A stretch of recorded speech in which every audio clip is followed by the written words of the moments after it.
Welcome back to SM Sports Radio, and here we have what we promised you guys, our March Madness Bracket Reveal Spectacular Special Episode, whatever you want to call it. Whatever it is, this is about to be a blast, so I'm excited you guys have tuned in, and I know Samuel especially is super excited to share his picks for March Madness with you guys. Yeah, I actually told Micah off the air that we're about to witness what I like to call peak Samuel Goodrow, something that has not been tapped into since the last high school basketball game that I called on the radio this season. So I'm excited for the reemergence of peak Samuel Goodrow, and I hope that the rest of you are all excited as well as we get into what is my favorite time of the year and what is the best time of year, and no debates will be heard on that topic. Yeah, I definitely agree, and for those of you watching, I know Samuel's hyped up my NFL draft stuff. Well, this is his specialty, so if you want to hear some good March Madness takes, you want some tips on filling out your own brackets and a shot at that $1 billion, this is the guy to listen to. So we're going to start it off with what is looking like a death region right off the bat in the East. My goodness, the East region, straight off the bat, the top four conference champions in UConn, Iowa State. You've got Auburn in the region, and you've got Illinois in the region. The best four leagues, best conference champions, all four in the East region. And three of these four teams are teams that, without seeing the bracket, would have been my top three favorite teams to cut the nets down in Phoenix. And those would be UConn, Auburn, and Illinois.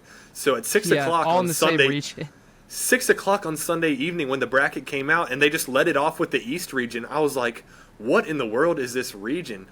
You've got the top overall seed in UConn in this East region, so by that logic, this is supposed to be the worst and weakest region. There's just no it is definitely possible not chance. Bad. This is easily the best region top to bottom. I think whoever wins this region has a clear advantage over the remaining teams, if you want to look at it like that. Just because they'll be much more battle-tested against elite competition, while some other regions, namely the West, sorry West region, that is the weakest region by far, and so whoever comes out of this East region, man, they are going to be battle-tested for sure. Yeah, I think this is an absolutely crazy region looking off the bat, and it's not just these top four that you're talking about. Like you said, BYU is a great team. It's incredible. San Diego State BYU is the team. best sixth seed. They're the best sixth seed.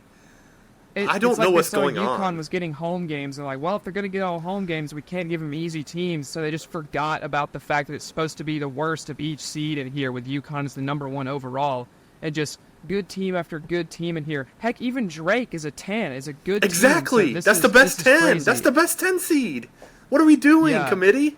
What are we doing? It's absolutely wild, but all I know is that's going to make this region absolute cinema, as you like to say, to watch. Goodness gracious. For this tournament. So, with that said, who do you think comes out on top of this region, or would you rather just take it game by game and give us what you think's going to happen?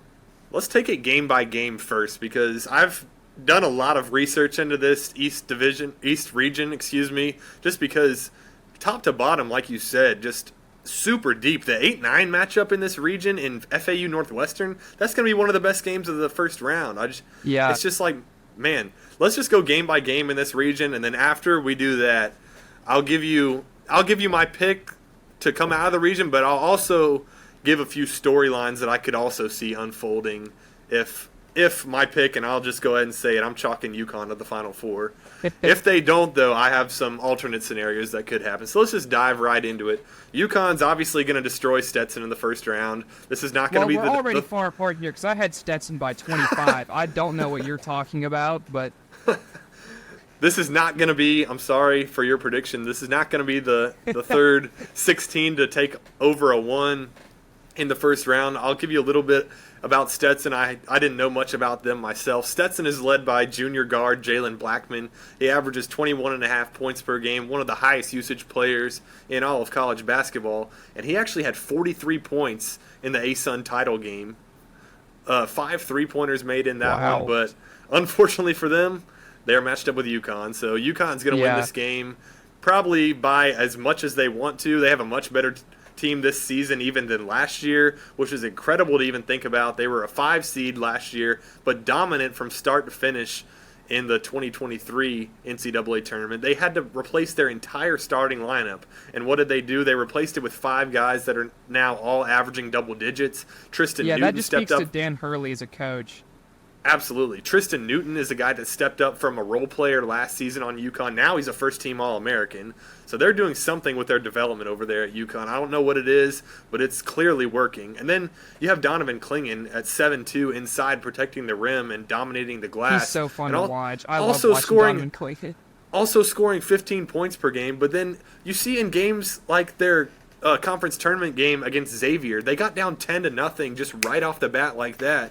And it was a lot to do with the fact that Donovan Clingan was 0 for 5 from the field in like the first 3 minutes. So what did they do? They put in their backup center, who is also 6'10" and averages 6 points per game and 8 rebounds per game. And they just don't miss a beat. And then UConn goes on like a 25-6 run or something like that and just completely take the game by the throat. This team is incredibly scary. Obviously, they're going to beat Stetson.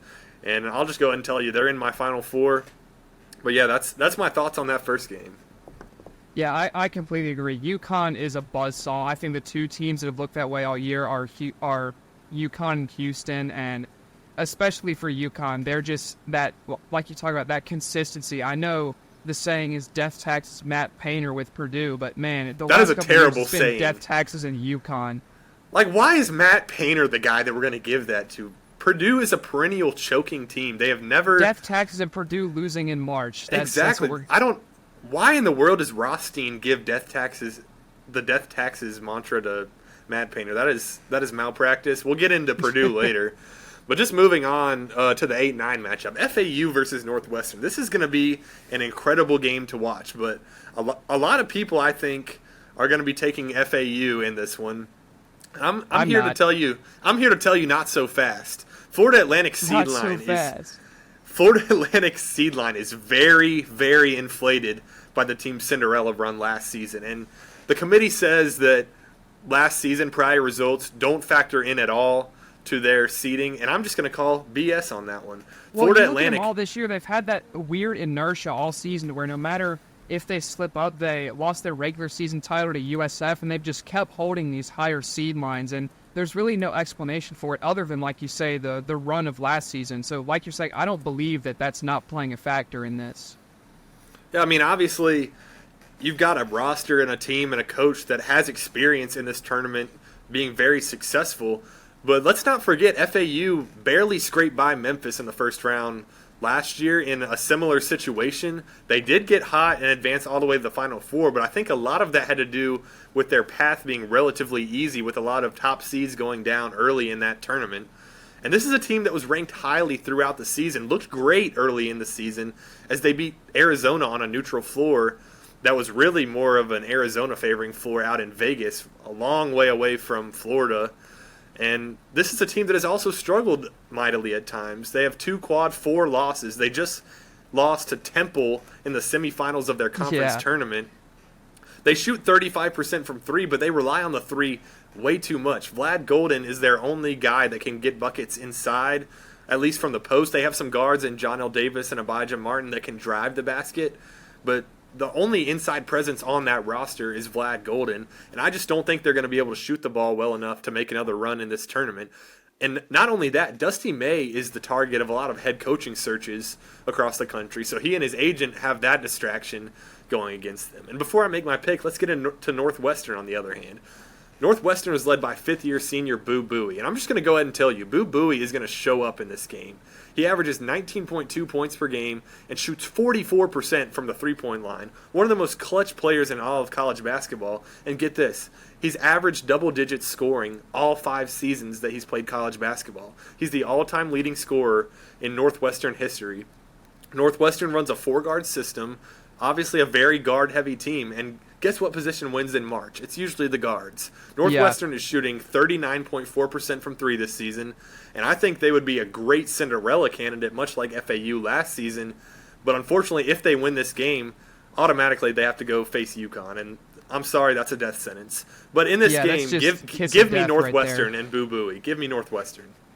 Yeah, I completely agree. I think you talk about guard play with this Northwestern team, and as you talk about for FAU, they rely on the three as well so much. I think Northwestern has the ability with these guards to score without relying purely on a three ball the way FAU does. So even though they both rely on good guard play, I think Northwestern has more flexibility with it, and because of that, I think they definitely are my pick to upset FAU as well. Yeah, for sure. Super excited for that one. We'll just go ahead and keep on going down the line. We have the 5 seed San Diego State taking on the 12 seed in UAB. San Diego State, another team that I believe their seeding was severely affected by their run to the Final Four. And if you want to talk about the depth of this region again, we talked about the depth of this region. We didn't even mention the 2 Final Four teams from last season in FAU and San Diego State, who are also in this region. UConn. Exactly. 3 of the 4 Final Four teams, all 3 that are returning to the tournament, with Miami falling off a cliff in this East region. Rip. So let's just get back right into the game. So San Diego State is a team that plays inside out through their forward Jaden Ledee, who averages 21.1 points per game and 41% from the three. He doesn't take too many threes, but he is efficient, as that statistic speaks to. He also rebounds the basketball at a high clip, 8 rebounds per game. And San Diego State is a team that will absolutely wear you down. They're a team that reminds me of the University of Virginia teams of old that would just wear you down, score at the end of the shot clock, turn you over double-digit times per game. I don't see San Diego State having the same success shooting the basketball in this tournament, so I don't think I'll be predicting them to go very far. But I do like them in this one against a UAB team whose top scorer is Yaxel Lindenberg, who averages just 14 points and 7 rebounds. They only shoot 32% from 3 as a team, and they're winners of their last 5, including the American Athletic Conference tournament. This is a very good team, but I think they got a pretty rough draw here in San Diego State. Another team that's pretty much returning their same roster from last year's Final Four team. You got guys like Lamont Butler, Ledee, like I mentioned, veteran coach. And then these 2 teams against Quad 1, San Diego State 4-9 and UAB just 0-4. So I'll take San Diego State here in a low-scoring, close game. I'm taking San Diego State as well. Like you say, this is a team that just is going to wear you down over the course of a game. We talked about the appropriateness of the Aztecs and the ritual sacrifice that they do with how San Diego State treats some of these teams. And just UAB, I don't think enough firepower at all to be able to consistently, because what you have to do versus a team that's going to wear you down like this, you have to be able to consistently make shots, and versus San Diego State defense like this, I don't think UAB is going to be quite good enough to do that, so I also have the Aztecs moving forward. Yeah, they're not going to be good enough on the glass to limit San Diego State's offensive rebounding, which is another thing Ledee does very well. He'll get an offensive rebound and then just put it back, sometimes even three chances to score San Diego State will get. So moving on to the 4-13 game, I think you're pretty familiar with the 4 seed in this one. I am. How could you tell? Yeah, so this is a game that I've seen a lot of supposed experts on Twitter saying Auburn needs to be on upset alert here. I just don't see it. I think Bruce Pearl has Auburn absolutely locked in right now. Ever since the loss to Kentucky, they have been playing their best basketball of the season consistently. And I think because of the Kentucky loss and then finally losing in Neville, it kind of has gone under the radar how on fire this Auburn team was to end the regular season. And then the run they had in the SEC tournament. I know a lot of the higher seeds lost, but that's not Auburn's fault. And they went through the teams that were laid in front of them, and a good Florida team as well. A Florida team that had been red hot, especially scoring, and just shut their offense down completely. So I think this dominated that game wire to wire. Scoring now too. Yeah, I think this is an Auburn team that a few weeks ago I would have maybe questioned their scoring ability, but Denver Jones has really heated up recently from beyond the 3-point line. Trey Donaldson's starting to shoot better, and even though Aiden Holloway isn't this lights-out guy from behind the line that you expected, he's still been a great facilitator for this team. And when you have the talent and the depth that Auburn does, that guy is just as important as a guy who's going to just shoot the lights out from 3. So I think Auburn does now have the guard play they need to be successful in this tournament, and I definitely think they beat Yale easily. Yeah, a little bit about this Yale team. They did have an insane comeback on Sunday afternoon or maybe it was Saturday afternoon. I think it was Sunday. Yeah, it was Sunday afternoon. They came back against Brown to win the Ivy League tournament, a game that they were trailing 61-53 with under 4 minutes to play and somehow came back to win that one. So somewhat a team of destiny in terms of the Ivy League. All five of their starters, average double digits in scoring, and they're led by a 7-footer in Danny Wolf, who averages 15 points per game, 10 rebounds per game, and also shoots 34% from three. So Auburn's going to have to limit him for sure, but I just don't see enough production around him to take down the juggernaut that is Auburn. The SEC tournament champions, obviously, Janai Broome has been incredible this season, 16 points per game. The team shoots 35% from three. I have a lot of trust in the top 7 guys for Auburn. Once it gets beyond that, it's a little dicey for me, but if the guys 8 through 10-ish can step up, like an Aiden Holloway, if Aiden Holloway can even become a shell of what he was in November and December, this Auburn team will not be beat in this tournament. So yeah, give me Auburn in this one. Yeah, I can't complain about that pick at all. Then the next matchup, we have BYU versus Duquesne. BYU, who you've already called the best 6 seed in this tournament, and then a Duquesne team that almost, it felt like the committee didn't really know what to do with them and just stuck them on the 11 seed line that VCU might have ended up at. So way overrated. To me, that spells doom for Duquesne. Yeah, Duquesne is in a lot of trouble in this one. They are the A10 tournament champs. They're in the NCAA tournament for the first time since 1977, so obviously a big deal for that school, for that program. Another storyline for Duquesne is that their head coach, Keith Dambreau, is retiring after this tournament. So obviously a great send-off for him. They're really carried by their 2 guards in Day Grant and Jimmy Clark III, who average 16 points per game and 15 points per game respectively. As a team, they shoot 34% from 3. I just don't think it's going to be nearly enough against this BYU team. As I said earlier, I only think this BYU team is a 6 seed because they don't want to play on Sundays. I think if they were in a Friday-Saturday or a Friday-Sunday pairing instead of a Thursday-Saturday pairing, I think they might have been a 5 seed, but because of their not wanting to play on Sundays, I think that's why the committee stuck them in the Thursday-Saturday pairing at that 6 line. But BYU, man, they're the best 6 seed in this tournament, and it's not even close. This is a very high-scoring team. They average 82 points per game. 10 guys average 26 or more minutes, so extremely deep. They rotate a lot. They shoot 35% from the 3, but that's a little bit misleading because they lead the nation with 32 threes taken per game. So that's just an incredible amount of shots taken, and 35% when you're shooting at that high of a volume is just absolutely elite. And if they were in any other region than this East region, I would have them going maybe as far as the Elite 8. This is an incredible team who late in the regular season lost a game to Iowa State in Ames at which they controlled for about 35 minutes of the game and had a big halftime lead over there in Ames. But then the Hilton Magic was a little bit too much, and Iowa State able to come back. But, man, I'm a big fan of this BYU team.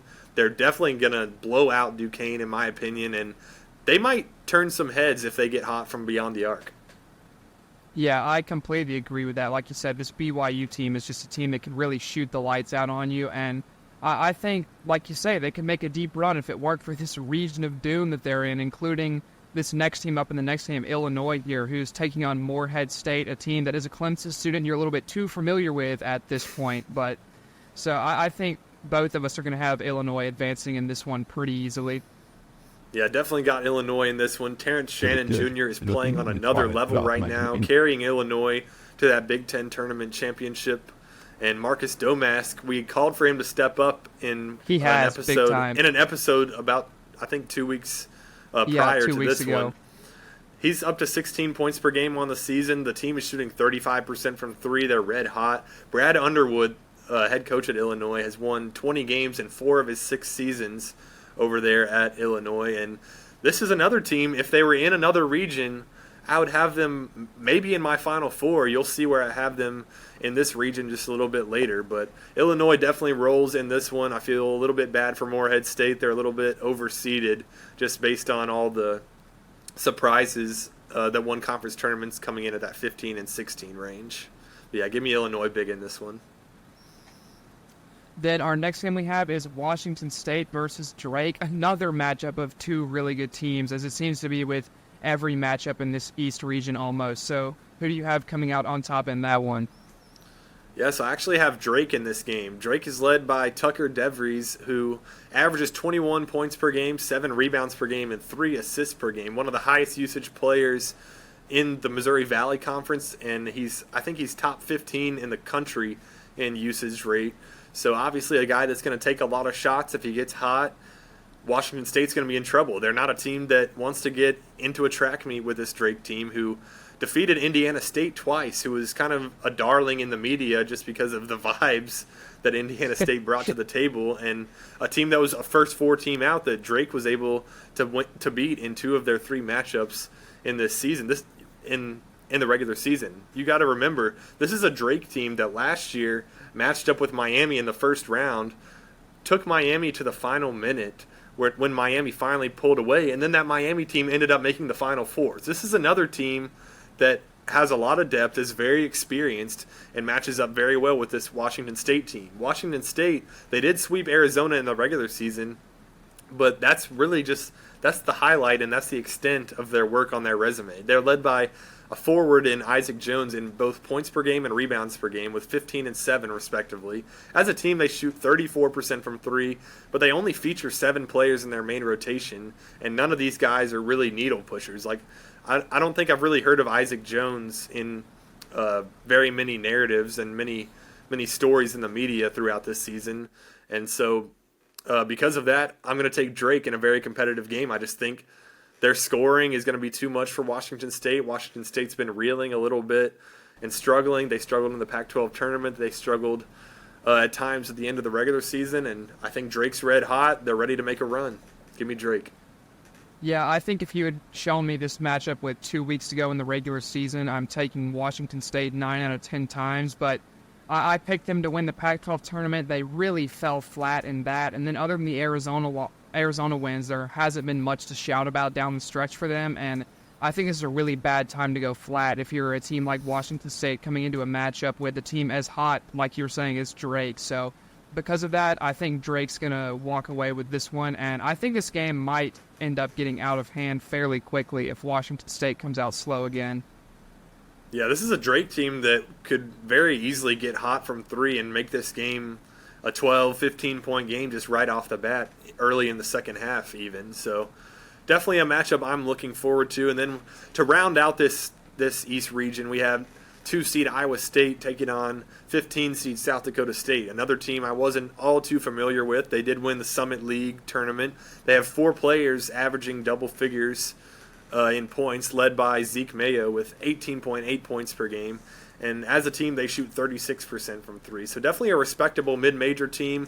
Unfortunately for them, though, they face an Iowa State team that is just absolutely elite defensively. And if you don't believe me, just go ask the Houston Cougars how elite Iowa State is defensively. They don't really have a guy that's going to offensively take over the game.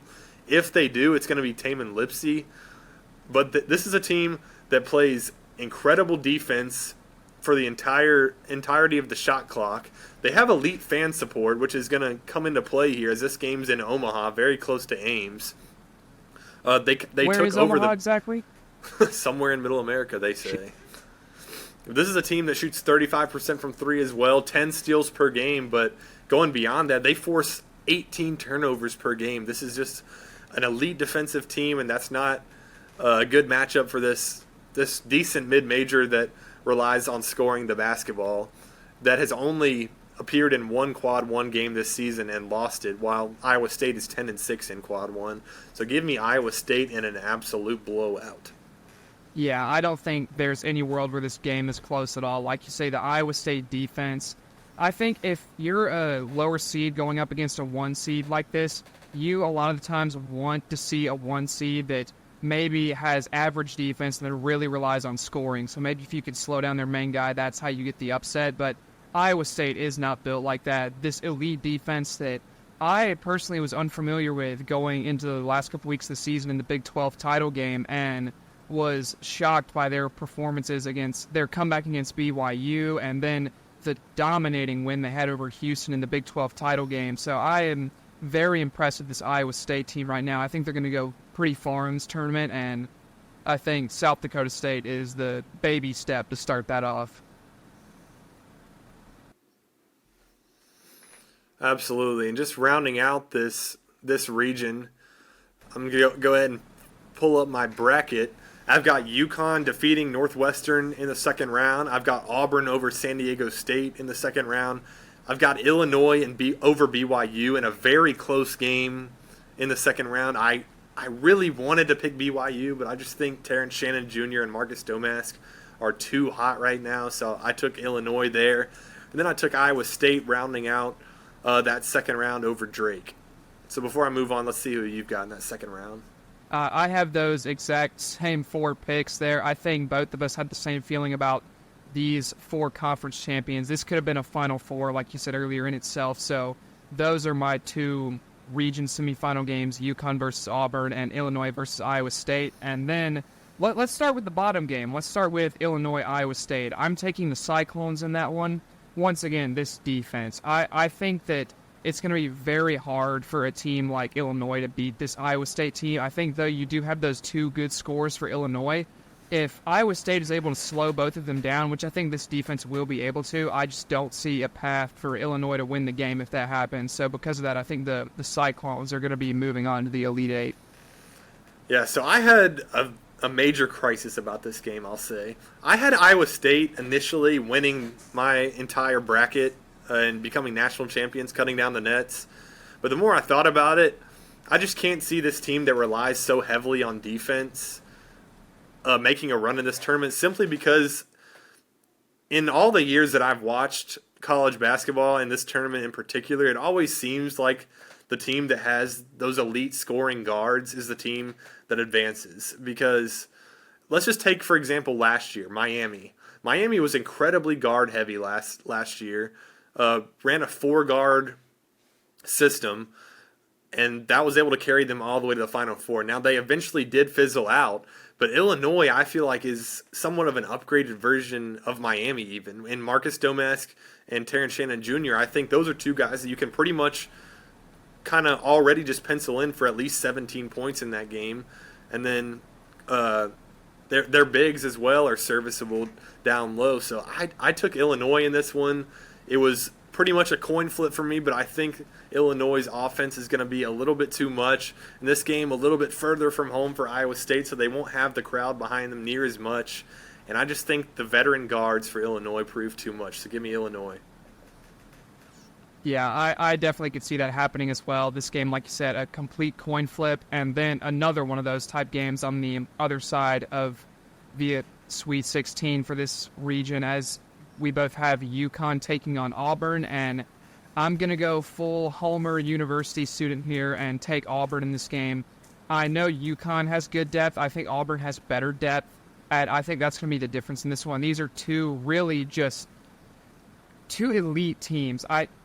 It's really hard to pick this game because UConn, to me, has been one of the best 2 teams all season long, right there with Houston. But I think that this Auburn team, when they're on, like they have been recently, is that same caliber of team. I think Bruce Pearl's going to have these guys absolutely ready to go for this game, and I think that Auburn's going to be able to get this done. Yeah, like I said earlier, this Sweet 16 or this Elite Eight legitimately could be a Final Four, in my opinion. These 4 teams, if they were in separate brackets, I could definitely see, or excuse me, this is the Sweet 16, isn't it? Yeah. I don't know what I'm talking about, but these 4 teams, if they were in separate regions, I could very well see meeting in the Final Four. Unfortunately, we do see them in the Sweet 16, but hey, that makes for some great basketball to lead off the second weekend. I do have UConn in this one. I think it's death taxes and Dan Hurley at this point. This game's going to be played in Boston at TD Garden, which is a bus ride from UConn, so essentially a home game for UConn, while Auburn's going to have to travel. Auburn going from Spokane, Washington, from the first 2 rounds all the way across the country to Boston for the second round for the Sweet 16 in UConn's backyard. I picked Auburn initially, but another little bit of a crisis for me. I just would not be able to live with myself if I took Auburn over UConn in this one. Just everything's pointing to UConn for me, and I hate penciling a team in to return to the Final Four that was in there last year. But I just think UConn is inevitable at this point. So give me UConn over Auburn in a classic. I'm talking a Final Four caliber game for sure. Well, I would be a bit disappointed if that happened, but hopefully Auburn can pull that one out. And then for our Elite Eight game from this region, we have totally different matchups.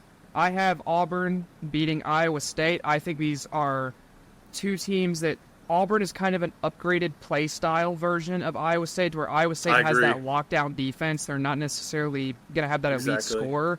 I think Auburn has that same defensive capability as Iowa State while being able to score at a high rate at the same time. I think that's what you saw in games where they blew out teams like a South Carolina on multiple occasions, where you have that absolute lockdown defense and still that ability to score and pull away, like you saw in the SEC Championship as well versus Florida. So I think because of that, I would take them over Iowa State, and so because of that, they will be my Final Four team out of the East region.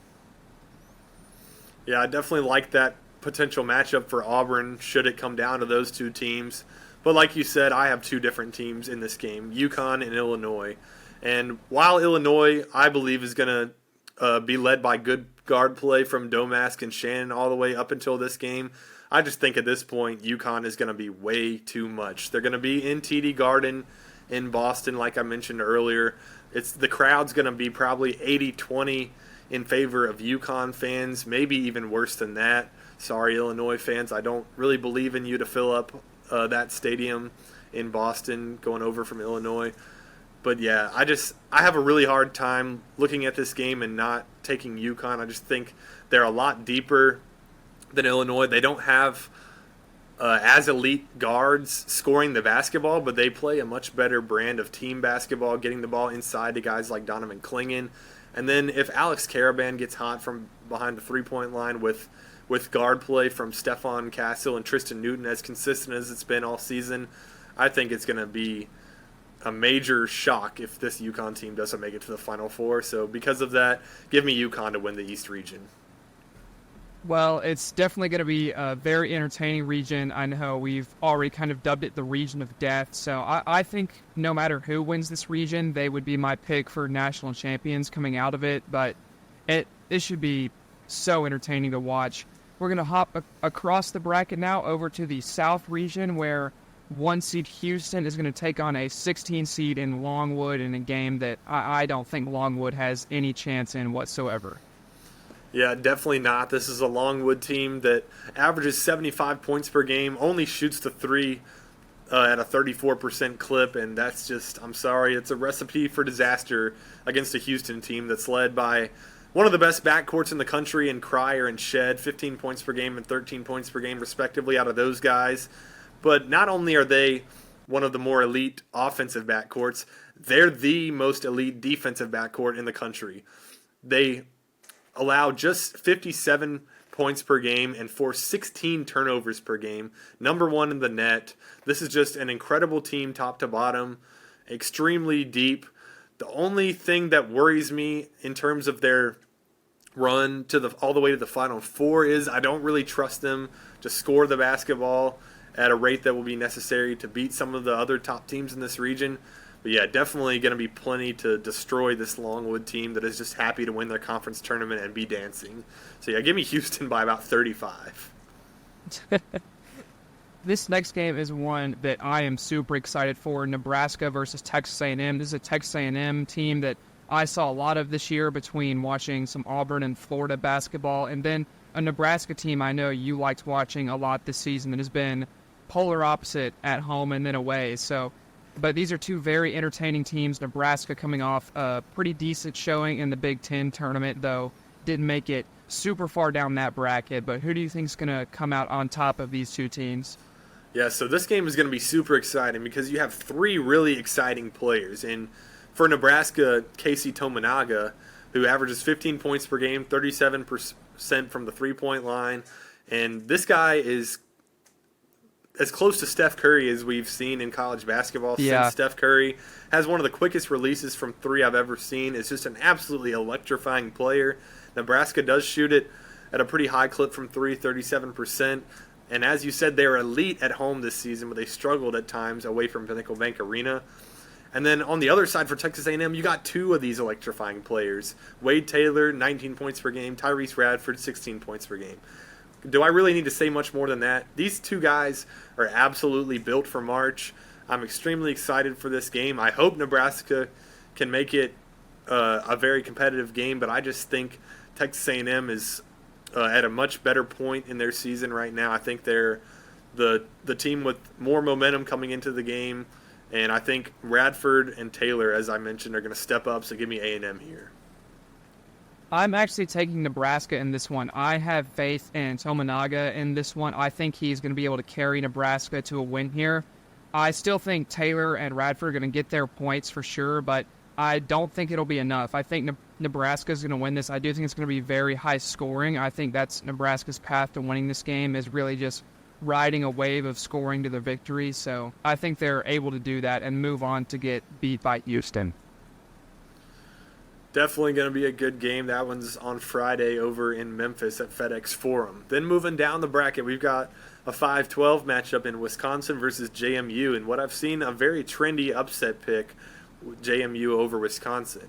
JMU comes in with a 31-3 record, including a win over Michigan State early in the season. They're led by junior guard Terrence Edwards Jr., who averages 17.4 points per game. And they shoot 36.5% from three as a team. But my only concern with this JMU team, I don't think they're battle-tested enough. They're 1-1 in Quad 1 with the win, as I mentioned, on a neutral floor against Michigan State. Actually, at Michigan State was that game. And then Wisconsin, on the other hand, is the complete opposite. They've played 14 Quad 1 games, 5-9 in those. I think A.J. Storr is the type of guard that we've kind of categorized earlier on in our other picks, is one of those guards that can just take over a game and that is built for March. I think that's who A.J. Storr is for Wisconsin. This is a team that just knocked off Purdue in the semifinals of the Big Ten tournament. They struggled mightily at times to end the regular season, but they were super hot at the beginning of the regular season. I think they are returning to that form, and for that reason, give me Wisconsin in a close one. Yeah, I'm taking Wisconsin as well. You took the words out of my mouth about their form there. Had a great start to the season and then a horrible losing skid in February, and now that March has hit, they seem to have turned it around again. So I think that this team has all the momentum right now, and I think they're definitely going to be able to take out JMU in this one. Yeah, for sure. Moving on down, we've got Duke versus Vermont, a Vermont team that I didn't really know too much about coming in. This is a team that averages 72 points per game and limits opponents to just 63 points per game. They haven't played any games against top 25 opponents. They were 15-1 in their conference. The Catamounts have 7 players who average over 20 minutes per game, so a lot of depth there. They're going to rotate a lot of guys, but not really any marquee wins. Their only win over a team in the field is against Yale, and that was at home, and just a 1-point win there. I think Duke is not necessarily built for a big run in March. They are extremely talented, though, as we know. Kyle Filipowski, Jeremy Roach, Jared McCain, just a lot of guys, a roster full of 5-stars, and I just think it's just going to be too much for Vermont. I don't really see a path to an upset for them here. Yeah, I don't either. It feels like Vermont's here every year as a 13 to a 15 that just wins that league every season and is one and done. I think that happens again. I think Duke wins this game pretty easily.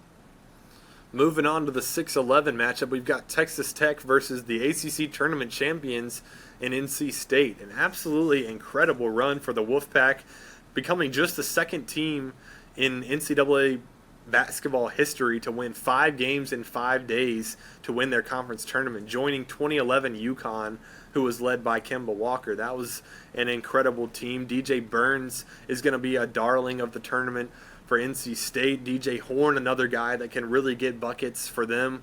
But I think they're running into a really tough matchup in Texas Tech, a team that comes from the best conference in all of college basketball, the Big 12. Texas Tech, in my opinion, much more battle-tested as well than North Carolina State, a team that has struggled for much of the season. And I think Pop Isaacs is just going to absolutely take over this game for Texas Tech. He averages 16 points per game. Texas Tech, another one of those teams that's going to wear you out defensively. And I think that the Cinderella run is over for NC State. I think they were just destined to win that ACC tournament and get that automatic 2-year extension for Kevin Keats. But I hate this matchup for NC State. I think Texas Tech wins this one. Yeah, I completely agree. I think the magic runs out here for NC State. Texas Tech is just too good. I think the talent gap is there. NC State does have DJ Horn, but I don't think that's going to be enough versus this Texas Tech team. Just Big 12 teams in general are teams you usually don't want to see in the tournament this year. So I think Texas Tech moves on. Yeah, for sure. And then we've got another 3-14 in Kentucky versus Oakland, a Kentucky team that I've been extremely high on throughout the season. Just limitless potential over there in Lexington, led by John Calipari. Just another roster full of blue chip talent.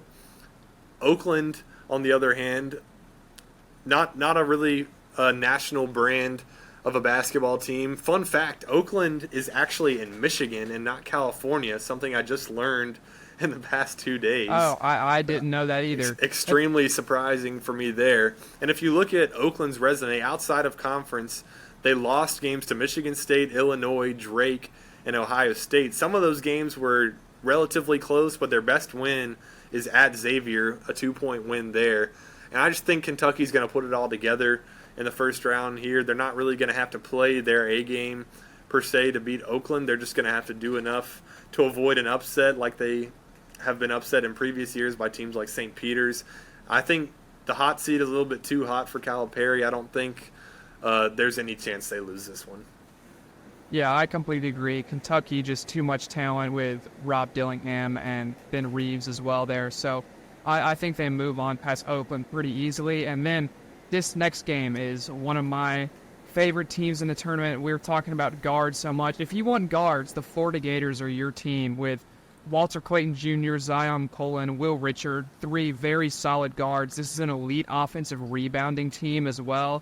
They did lose their leading offensive rebounder, though, as Micah Hanlongton went out of the SEC championship with just truly a brutal compound fracture to his leg that's going to keep him out for the entire remainder of the season. But I still think that his backup, Alex Condon, is another very good player for the Gators. It's just, can they hold on with that depth? I still think this is a team that can make a run in this tournament because of this guard play, though, and I think no matter who they face between Boise and Colorado, they get that done.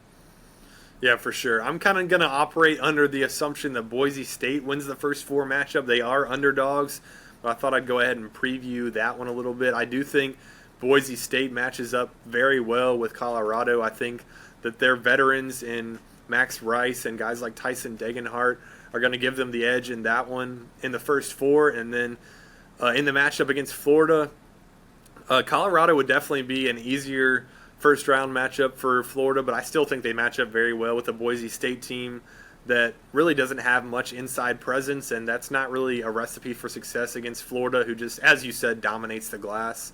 So couple that with Florida's elite guard play, and I think Florida cruises pretty easily in this one. Yeah, then this last game here in the first round of the South region is Marquette versus Western Kentucky, and you might see this and go, oh, 2 versus 15. Why should I care? But I don't know if you've seen Kentucky's pace of play, Samuel, but it is right up there with the highest in the country. They are fast. So I think this has potential to be entertaining because of that. I still think Marquette gets it done, but I think this game could be maybe not down to the wire, but more entertaining than some people would think from a typical 2-15. Yeah, for sure. Western Kentucky, definitely the strongest 15 seed in the field. Like you said, they average 80.6 points per game and lead the Conference USA in offensive steal rate, top 10 in that statistic in the nation. So definitely a tough first-round matchup for Marquette. But spoiler alert, I'm pretty high on this Marquette team. And with the reinsertion of Tyler Kolek into the lineup, couple him with Cam Jones and Oso Ighodaro, that's a pretty darn good big 3. And I'm a big fan of Shaka Smart. I think he has those guys locked in, similar to how Micah feels about Auburn. That's kind of how I feel about Marquette right now.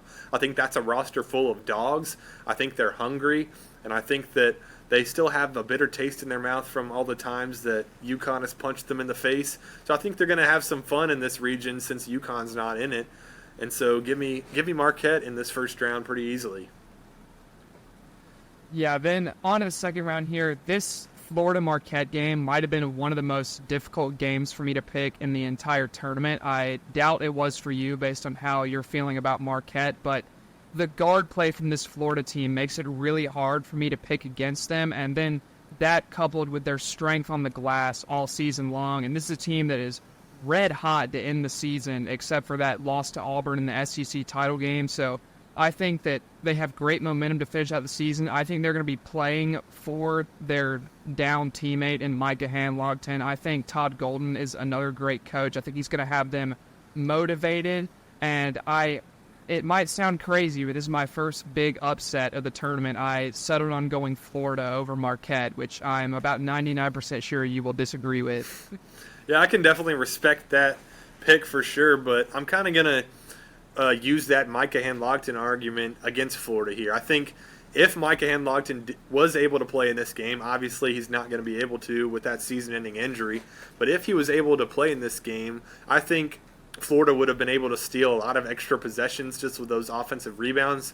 I do think they're still going to be able to rebound the ball on the offensive end a good bit. I don't think they're going to sustainably be the best offensive rebounding team in the country like they have been all season, just with the loss of Micah Hanlogton. I think Alex Condon doesn't quite have enough experience inside. I'm pretty high on him as a player in the long run. I just don't think he's ready to match up against a guy like Oso Ighodaro.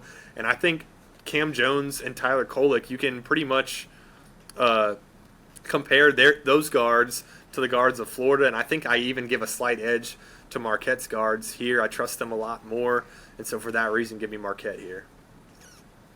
Yeah, definitely fair. Then this Texas Tech-Kentucky game, I know we both feel the same way about this Kentucky team with their untapped potential and their offensive ceiling, and because of that, I know I am taking Kentucky in this game. I love the potential that they have. I think that they have I think there are really three teams in this region that stand out as possible candidates for deep runs, and those are Houston, Kentucky, and then the winner of that Florida-Marquette game. So I do have Kentucky beating Texas Tech.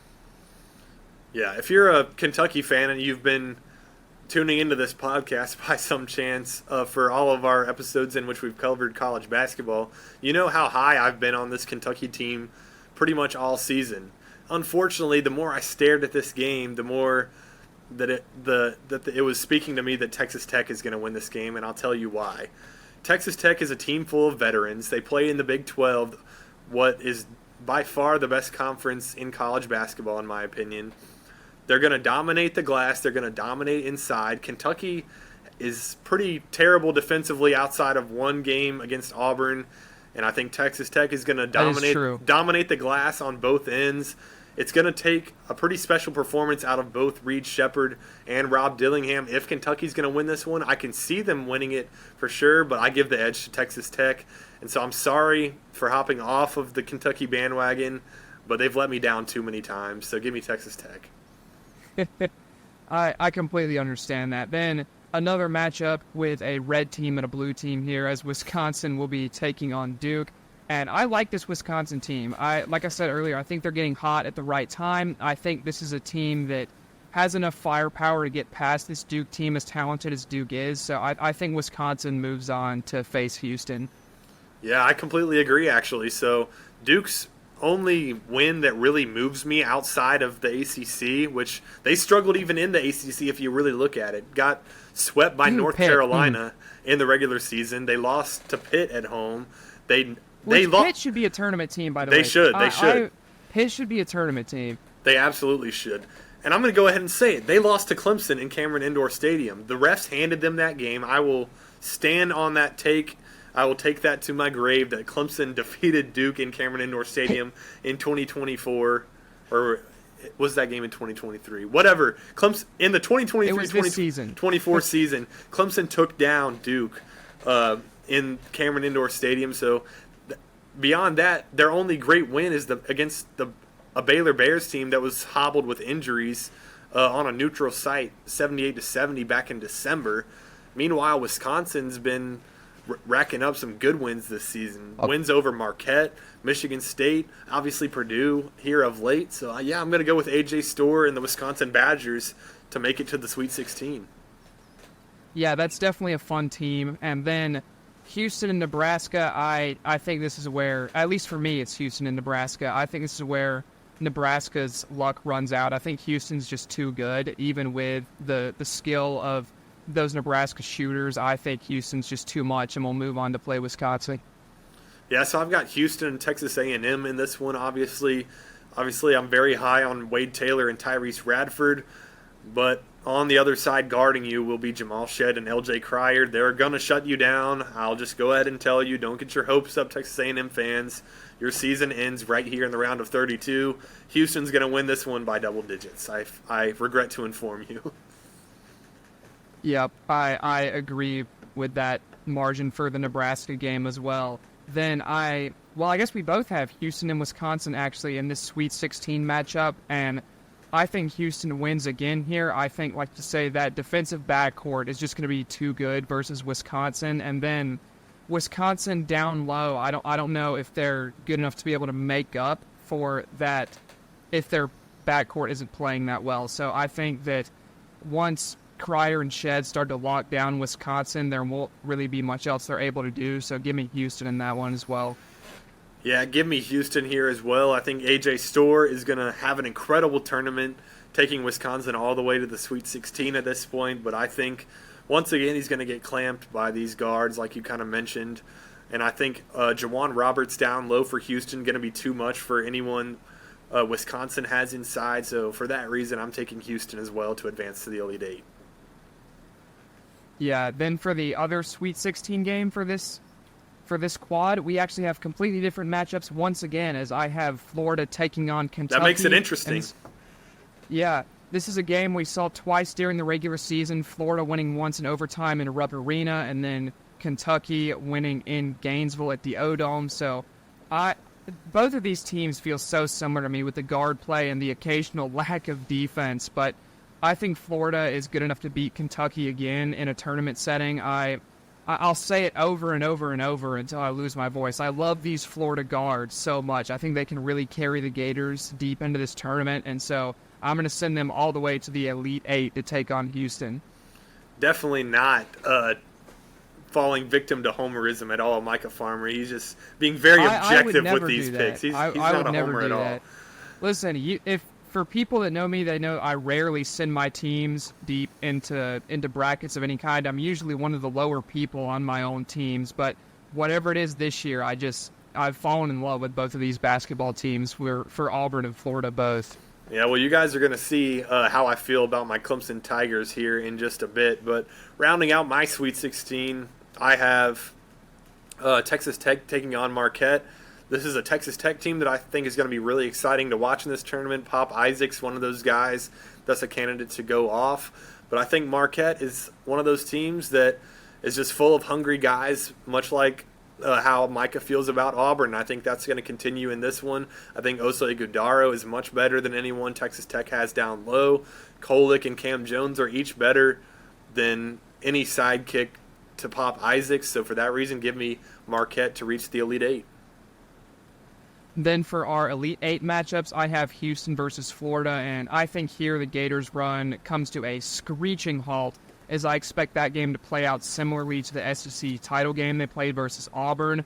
I think their backcourt is going to get absolutely locked up by Houston if this game happens, and Houston is just way too much for this Florida team at this point. A lot of Florida's young players are not built for this type of matchup yet, even though I think Todd Golden's doing a great job down there in Gainesville so far. There's only so much you can do, and I think Houston would just be a buzzsaw versus this Florida team. I don't like the matchup for them at all, so Houston is going to be my second Final Four team. For my Elite Eight matchup, I have Houston taking on Marquette, and just to be quite frank with you, obviously Houston has faced the much tougher schedule if you just look at the whole schedule, but this Marquette team has faced UConn twice, they faced Creighton twice, and they've had some pretty good success in these matchups. I think you look at this Marquette team too, and for how long they were missing Tyler Kolick in that season, or in this past season, there's really this resume evaluation I think takes a hit because of that. Where you look at Marquette getting smacked in the mouth by UConn twice, and some of these other games are like, well, how are they going to make a run if they keep playing like this? And you see, oh, no Tyler Kolek, but he's going to be back for this tournament, which I do think does make a big difference. Yeah, he's back for this tournament. He's presumably as healthy as he's been all season, as he's battled off and on with that groin injury all season. I think he's going to be as close to 100% as he has been all season. And for that reason, I'm actually going to take Marquette to knock off the 1 seed in Houston here. I think they're almost on par defensively. Obviously, Houston is a much better defensive team, but Marquette can play some defense as well. Marquette is a much better team at scoring the basketball than Houston. They have 3 guys that they can go to score in Oso Ighodaro, Cam Jones, and Tyler Kolek. If this Marquette team gets hot from 3, I'm sorry, it's lights out for any team in this region. Give me Marquette joining UConn in the Final Four. So far I have 2 Big East teams in the Final Four. Will that be it for me from the Big East, or will I have 3 in the Final Four possibly? Could that be a possibility? We'll see. Stay tuned to find out. We'll have to see. We'll have to see. But now we're going to jump diagonally across the bracket down to what, honestly, in my opinion, is the most boring region in this tournament, the West. It's just, the West is here, and there are teams in it, I can confirm. It is one of the regions of all time, I can say with 100% certainty. And I think we can go through these games fairly quickly, as most of them I don't think have as much depth to them as your other first-round matchups. Starting with North Carolina versus the winner of Howard and Wagner. I think North Carolina blows the doors off of either one of those teams.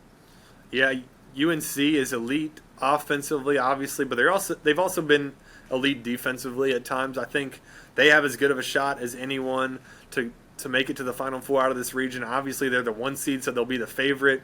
But you don't always want to chalk in a 1 seed to win a region. But North Carolina, I'd be pretty hard-pressed to see any of these teams outside of Alabama or Arizona match up with them at all. They're going to roll in this first-round matchup, like you said. R.J. Davis, Armando Bacot, Harrison Ingram are all consistent guys for UNC. If Cormac Ryan can get back to making 5 3-pointers a game like he did against Duke this season, scoring 30 points in one of those matchups, North Carolina is going to be borderline unbeatable. So, yeah, they roll in this first-round matchup.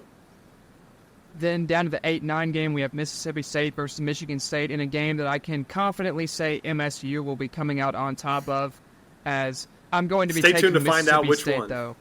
Yes, I'm going to be taking Mississippi State. I think that Tolu Smith down low is going to play a big role in this game, and then Hubbard from beyond the arc, I think, is your X factor from this one. If he gets going, I think Mississippi State becomes really hard to stop really quickly because you have that talent in the backcourt and down low, so you're not limited to just one aspect of the offense as much. It's always hard to bet against Tom Izzo in March, and I feel really uncomfortable doing so, but I'm going to be taking Mississippi State.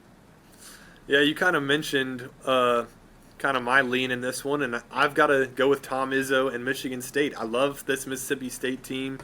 They are really exciting, got exciting young guards, and like you mentioned, Tolu Smith down low, really good player, but Michigan State kind of scraped into this tournament. I don't think they really deserved a 9 seed, but that just shows the respect this committee has for Tom Izzo. Another interesting tidbit, I will actually be at this game, as it is one of the games in Charlotte along with UNC's first-round matchup, so I will be in the building for this one. Super excited for that one. It is actually the very first game of the tournament, and I think there's no better script than to trust Tom Izzo in the first game in March. January, February, then the calendar turns over to Izzo. So give me Michigan State here. I think Tyson Walker is going to make some big shots. One of those guys that could take over the game if he's hot. Yeah, I like I said, it's definitely hard to bet against Izzo in March. Josh Hubbard is a really exciting player for Mississippi State, though. I'm really excited to see him. Yeah. Then down to the 5-12, St. Mary's versus Grand Canyon. This is a matchup that I actually messaged you about earlier today because I was so conflicted on this game, because it looks like Grand Canyon is just a very popular upset pick. You know what they always say, take all the 12s versus the 5s for your upsets, because that always works, you know. But I did take St. Mary's in this game. I think the Gales play just very solid fundamental basketball. They have that good defense as well, slightly lower pace of play, really more of a grinded out type team, and I think that they're going to be able to get it done versus Grand Canyon. Yeah, and people forget this is a team in St. Mary's that won the West Coast Conference, that Gonzaga has dominated over the years. St. Mary's coming in as a 5 seed has a much better resume than does Grand Canyon. I think a lot of people are sleeping on this St. Mary's team only because they don't stay up for their games and watch them. But guess what? This guy stays up and watches St. Mary's games on the West Coast. And let me tell you, this is a very good basketball team, and they are going to beat Grand Canyon in the first round. Grand Canyon is a very good team that plays at a high pace. They've struggled at times this season against inferior competition, something that, quite frankly, St. Mary's has not done. So give me St. Mary's in this one, in probably a close game, but I lean St. Mary's by about 5 or 6. Yeah, the people should know that once college basketball season starts, Samuel does not go to bed before 1 a.m. ever again until the season is over. So Correct. Our next game is Alabama versus College of Charleston. This is an Alabama team that I honestly don't trust as far as I can throw them. They scored an elite level, but it feels like they just had a lot of losses in big games this season. It felt like consistently when they were tested, they tended to fall short, especially down the stretch, losing 4 of their last 6. So this is a team I'm very worried about entering March, although I do think they knock off Charleston. Yeah, if this was another 4-13 matchup, I might go with the 13 as an upset pick, but Charleston just does not have anything close to the scoring that Alabama does. This game will not be close at all. I think Alabama's going to win by 15 or more just because of all the ways that they can beat you scoring the basketball. Mark Sears at guard is one of those high-volume scorers that's going to be fun to watch in March. And so give me Alabama over Charleston big here. And then as we transition to the next game, before you hear Micah's take, I'm going to tell you why Clemson once again got pretty much shafted. Number one, Clemson. He's not wrong. Wrong. Clemson should not have been a 6 seed, in my opinion. Clemson should have been a 7 seed. Which you're wondering, wait, how is that shafted if they go from being a 7 seed to a 6 seed? Well, let me tell you that it's because if Clemson was a 7 seed, they would be playing in Charlotte. So number one, I'm very angry that Clemson is not a 7, as I will be in attendance at the Charlotte Regional. So number one, I'm pissed off about that. Number two, Clemson's facing a severely underrated New Mexico team that is by far... they're 22nd in the net. They're by far the best double-digit seed in this tournament. It is not close. They have the most elite guards in the Mountain West Conference in Donovan Dent, Jamal Mashburn Jr., and Jalen House. This is a completely and utter shafting of Clemson by the committee. And I think these guards, I'm a Clemson guy. I've got a tiger behind me in my background right here. I'm as much of a Clemson basketball guy as you're ever going to get. I've been on the Brad Brownell train all season when it's been very popular to hate on him throughout the season, especially down the stretch. I like Clemson a lot as a team, as a basketball team, but I have to take New Mexico here. I think their 3 elite guards are going to be too much for guys like Joe Girard and Chase Hunter to defend. If Clemson's going to have a chance in this one, if I was the coach, I would run zone the entirety of the game. Because if you get Joe Girard or Chase Hunter in one-on-one pick-and-roll type situations, I think they're going to be about as effective as traffic cones against guys like Donovan Dent and Jalen House in particular. Just incredibly shifty guards. I'm absolutely pissed off. This is the first-round matchup for Clemson. This is the best 11 seed I think I've probably ever seen. And what this seeding tells you is that this New Mexico team would not be in the tournament had they not just won the Mountain West, which is wild. Baffling to think about. So, yeah, unfortunately, Clemson does not make a run in this tournament for me. I have New Mexico. Yeah, I'm also taking New Mexico in this one. Like you say, the guard play is just too much. I think you hit about just every point there is to talk about on this game. So I'll just say I'm also taking New Mexico, and we'll move on to Baylor versus the perennial 12-14 seed recently, that is Colgate. And I think, once again, Colgate does not find first-round success, and Baylor bounces them pretty early. Yeah, Scott Drew's one of the few guys in this tournament that really has success, especially in the early rounds. You never really see Baylor as early exits. I'm going to take Baylor here, and I don't think it's going to be very close. Baylor, a team I like a lot. I don't like them as much as I've liked Baylor teams of the past, but I think they're going to be enough to at least advance in this one, so give me Baylor. Yeah, then a game that we have both been split on a little bit, and then I know you said earlier you had a crisis. This is a game that I had a crisis on, this Dayton, Nevada game, and eventually I settled on the Wolfpack. mostly because of you convincing me to do so, as I was just about ready to flip a coin on this game. But so I'll let you explain to the people what you explained to me about why Nevada is going to take this one. Yeah, so Dayton plays in the Atlantic 10, and so a lot of their success came against teams that didn't really have elite guards like they kind of do. They were led by Deron Holmes at the forward position, who averaged 20 and 8 throughout the season. Then they match up with this Nevada team who just is extremely battle-tested in the Mountain West. I know I've been on a little bit of an anti-Mountain West propaganda spree in past podcasts. Which, the irony of Clemson being matched up with a highly underrated Mountain West team after that all season. Hey, and maybe my respect of the Mountain West here is going to please the basketball gods, and somehow Clemson is going to pull what is technically an upset, as New Mexico is favored in that one. I'm hoping my Tigers can win that one somehow, but Nevada has a much better strength of schedule than Dayton. Not sure how Dayton is a 7 seed at all. Their best win of the season is against Cincinnati, a mediocre team from the Big 12, while Nevada, on the other hand, has beaten TCU, who's in the field. They've beaten Utah State, who's in the field. They've beaten San Diego State, who's in the field. They lost by 1 to New Mexico, who's in the field. And then they also beat Boise State by 10, who's in the field. I'm not sure how Nevada is a 10 seed here. I feel like that's very disrespectful, and I also feel like when you couple that with Dayton's overseeding here at a 7, I think Nevada over Dayton is one of the outcomes that I'm more confident in this first round. Well, there you have it. That's why Nevada's taking home that round 1 victory. And then our final first-round matchup from the West is Arizona obliterating Long Beach State. Let's be honest. Caleb Love is going to go off in this game, and there's nothing Long Beach State can do about it. Yeah, super cool story, though, for Long Beach State. What a wild ending to that game.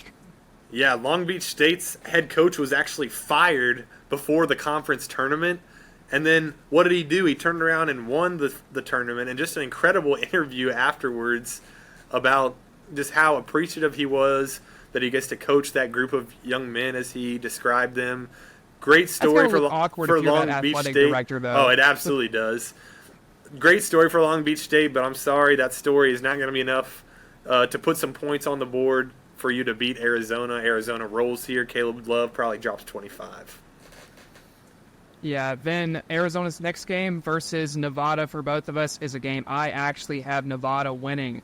I think Arizona has consistently been one of these teams that you can upset pretty early, and I think if you slow Caleb Love down, Arizona's done for. And I think that Nevada's going to be able to do that in this one. I think Caleb Love scores about 20 points in this one, and might seem crazy that that's slowing him down, but I think if you hold Love to 20 or under, then Nevada gets this done. Yeah, I actually have Arizona here. This is, despite what many people believe, just because of Arizona's history of choking in the past, this is one of the more talented rosters in college basketball. It's obviously not lived up to its billing for the entirety of this season, but when you pair Caleb Love, a dominant scoring guard, with a dominant force inside in Omar Ballo, who averages 13 points per game and 10 rebounds per game, grabs a lot of offensive boards, I just don't think Nevada has anyone that can match up with either of those guys. So for those reasons, give me Arizona to move on here. Then the Baylor-New Mexico game, I am taking Baylor in this one. And honestly, I think this death taxes thing that we keep talking about could be applied to Scott Drew at this point as well. He always has Baylor ready for these tournament matchups, and I think this Baylor squad is just going to be another force in the tournament yet again. I think they get it done versus New Mexico, and I think Yves Missi is going to be a big part of why that happens. Yeah, unlike Clemson, this Baylor team has plenty of guards, namely Jacoby Walter and Ray J. Dennis. They're going to be enough. Unlike my Clemson prediction, they are going to be enough to stop Donovan Dent, Jamal Mashburn, and Jalen House. I think, like you said, Yves Missi is going to have a huge game down low, as New Mexico's bigs are pretty overrated, and inexperienced. So yeah, give me Baylor and Scott Drew to advance here. Then our next game of the second round here in this quadrant is St. Mary's versus Alabama, and give me St. Mary's right off. I don't trust Alabama at all. I know I'm an Auburn fan, but you watch Alabama the past 2 weeks to tell me you trust Alabama to win in this tournament. I just don't see it. I think St. Mary's gets this done. As crazy as it might sound, I'm actually taking Alabama here. They're one of the more elite scoring teams in the country, and while St. Mary's is a very good squad on both sides of the floor, offensively and defensively, I don't think they have any answers keeping up with Alabama scoring the basketball. I think Alabama is going to play up to their potential in this tournament, and so because of that, I'm going to take Alabama here. Well, we'll see if it happens, but at least for now, it's a prove it type deal with Alabama for me at this point. Then North Carolina versus, for me, Mississippi State. Honestly, I don't care who wins the Mississippi State-Michigan State game. North Carolina's beating them. This team is just too good. I think even if it is Tom Izzo and the Spartans and Tom Izzo in March, or Mississippi State, Tolu Smith and Josh Hubbard, I think R.J. Davis is better than Josh Hubbard, and I think Armando Bacot can more than match up with Tolu Smith down low. So because of that, I think North Carolina takes this one. Yeah, I'm going to take UNC as well in this one. I do have Michigan State, and this is another game that I will be at on Saturday if it happens. Super excited for this second round matchup. I do think UNC is going to be too much here. You mentioned R.J. Davis. He's one of those guys that is pretty much guaranteed to go off in March. I was given the opportunity a couple years ago to watch him play in Dallas when UNC was an 8 seed. And he led UNC to an upset win over Baylor in the second round then.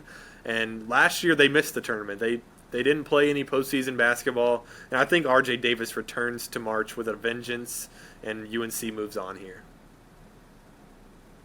Then going on to the Sweet 16, I'd have North Carolina also knocking off St. Mary's. It would be the same result for me if Alabama made it. I think North Carolina can simply outscore St. Mary's, and then if Alabama makes it on your side, I think that they can outscore Alabama as well after playing good enough defense, because I think this Alabama team struggles with defense so much that North Carolina is going to put up a ton of points on them with R.J. Davis and Cormac Ryan out there. But for my side, I definitely think they're enough to overcome St. Mary's. I think that St. Mary's slow pace of play is not going to benefit them versus a North Carolina team that can just lock you down defensively. Not like an Iowa State at that level, but it's still a very solid defense, especially for a team that can score at the level they can. So because of that, giving North Carolina. Yeah, I've got UNC versus Alabama here. I think Alabama is one of those teams that could keep up with UNC in scoring, but I think that Hubert Davis is going to have some special stuff cooked up for this one. I think Alabama is probably going to get backdoored to death here on defense. Armando Bacot, just go ahead and pencil him in for a huge game should this matchup Grant Nelson's happen. fouling out in that game. Oh, Grant absolutely. Nelson's definitely fouling out. Bacot has been disappointing at times this season, but I think this would be a very favorable matchup for him. And I like UNC defensively. Harrison Ingram can stop Mark Sears if they decide to put him there.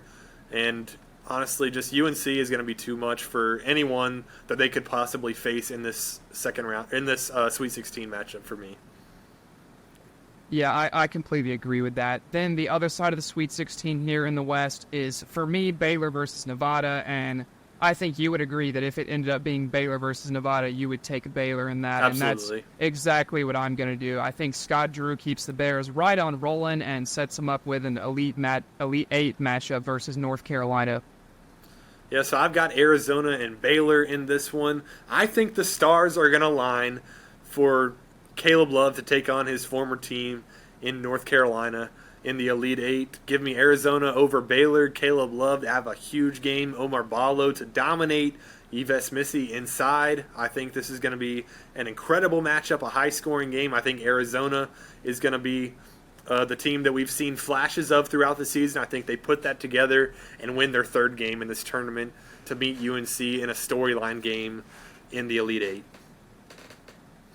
Yeah, I think that North Carolina is going to get it done over Baylor in the Elite 8. I think that, although I respect Scott Drew a ton as a coach, I think UNC just has too much talent. I think their scoring is better than Baylor, and I think that this team is just especially after the run that they would have had through their side of the bracket, I think that it is easier than Baylor's run. So I think that UNC will be fresher as well because of that. So I'm sending UNC as my third Final Four team.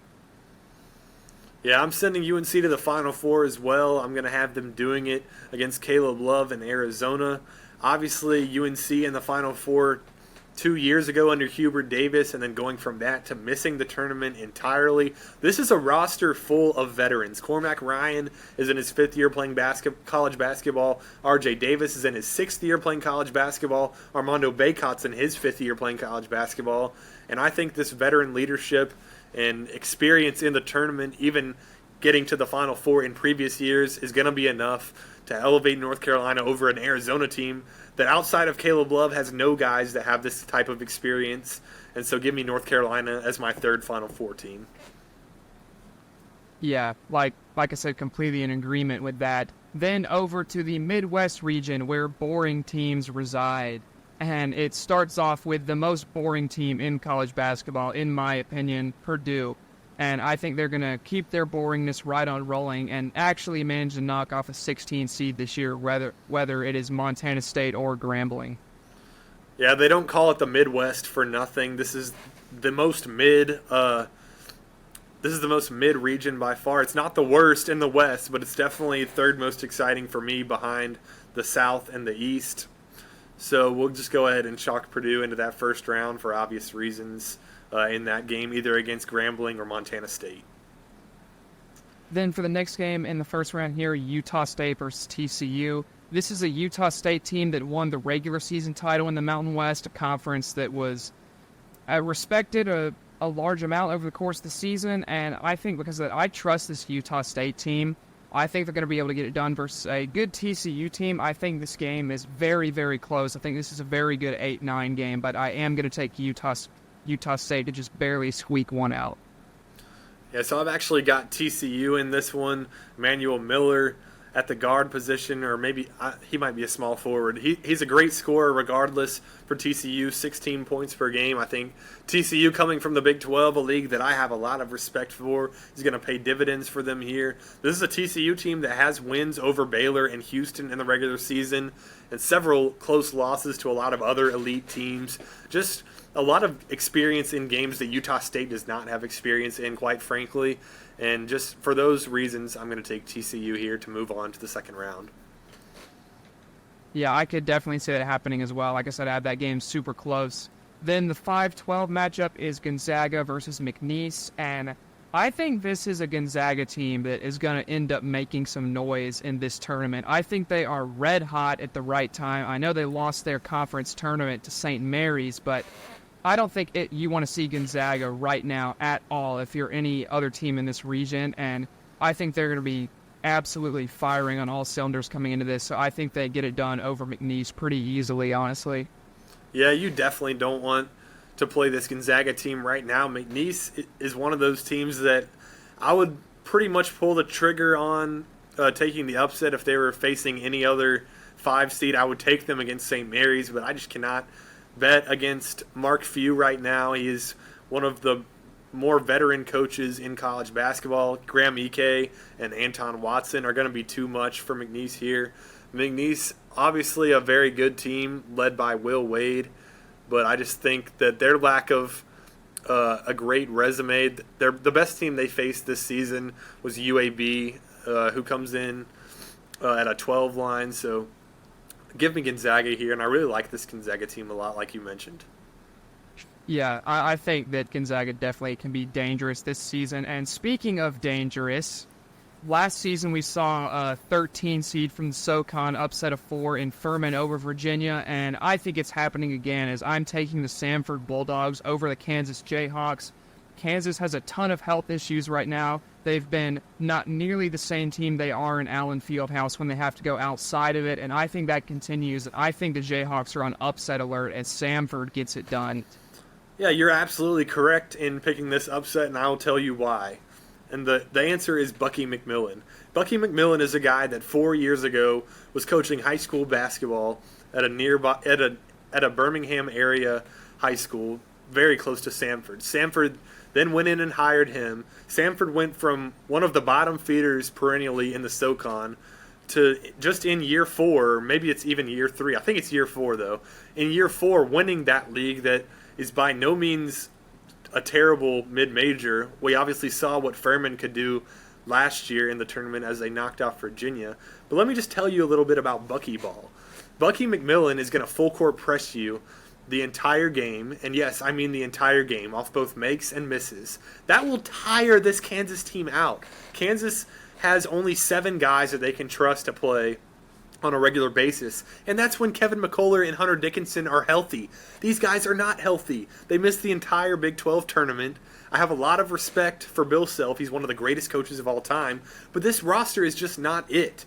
And fans of college basketball, there's a player on Samford named Achor. A double name. Yes, you heard it correctly. His first name is the same as his last name. He is an incredibly exciting player. He plays down low, full of energy, incredibly goofy guy. If he ever goes and blocks a shot and falls into where the cameramen are sitting, he's going to do something crazy, pointing at the cameras or take a camera away from a cameraman. This is an incredible team that will full court press you the whole game. They look offensively to only shoot threes or layups. So they're getting extremely good looks all the time. They're extremely well coached. I love all their offensive sets. And I'm extremely low on this Kansas team. I think Kansas's ceiling is the second round, but give me the Samford Bulldogs to pull off the upset here. I love that we're in agreement on that one, and I know our friend Jonathan Moore from back home will love to see a SoCon team advancing out of the first round, as he is a big Furman fan. For sure. Then the next game in the first round here in the Midwest is South Carolina and Oregon, a game that's been very popular for upset picks. I've seen a lot of people taking Oregon for this one, and it's understandable based on the way that Dante just played in the tournament for them, had a great Pac-12 tournament, a great Pac-12 championship game where he went 12 of 12 from the field. I just think that South Carolina is going to be able to get this done. I think the quarter zips have enough power to make it through one game of the tournament. And I don't know that they'll make it much further than that, but I think they have just enough to squeak by Oregon here, although I do think it's really, really close. I think this is going to be a close game as well, and we saw what Oregon just did in running the table and winning the Pac-12. And Dana Altman. If you just think about it, what did South Carolina just do in their most recent game? They got absolutely spanked by the Auburn Tigers, who are obviously a good team. But South Carolina, when they match up against these elite teams like Auburn and Tennessee, they just get absolutely crapped on. And They did beat Tennessee in Knoxville this year, though. That's true, but another statistic that is prompting me to take Oregon in this game is that Dana Altman has never coached and lost in a round of 64 game, and that streak's not gonna end this year against Lamont Paris. I'm sorry, it's just not. Oregon is gonna win this game. This is probably my 6th most confident pick on the board, other than the 1 and 2 seeds. Give me the Oregon Ducks. Yeah, I could definitely see that happening.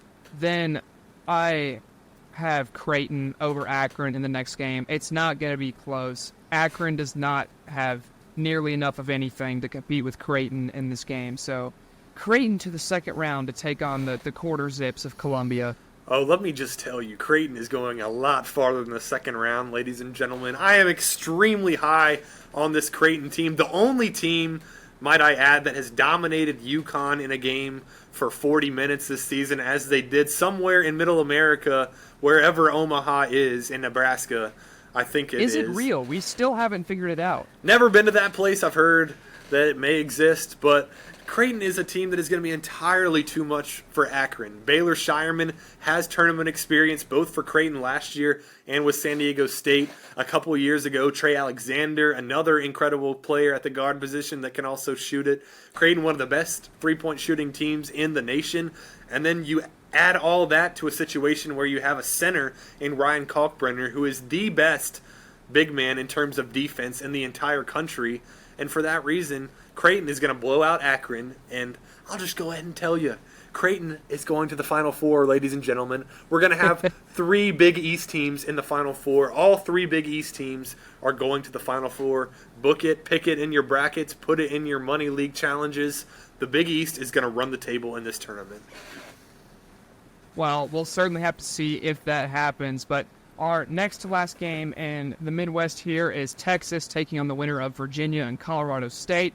I think Tony Bennett is going to have Virginia ready. This is a Virginia team I've been frankly low on all year, but the more I think about it, the more I think about when was the last time I was really low on Virginia? And that was the year that they won the national title. So I'm not making that mistake again. I'm trusting Tony Bennett. I think they get it done versus Colorado State, and I think they get it done versus Texas as well to move on to play Tennessee.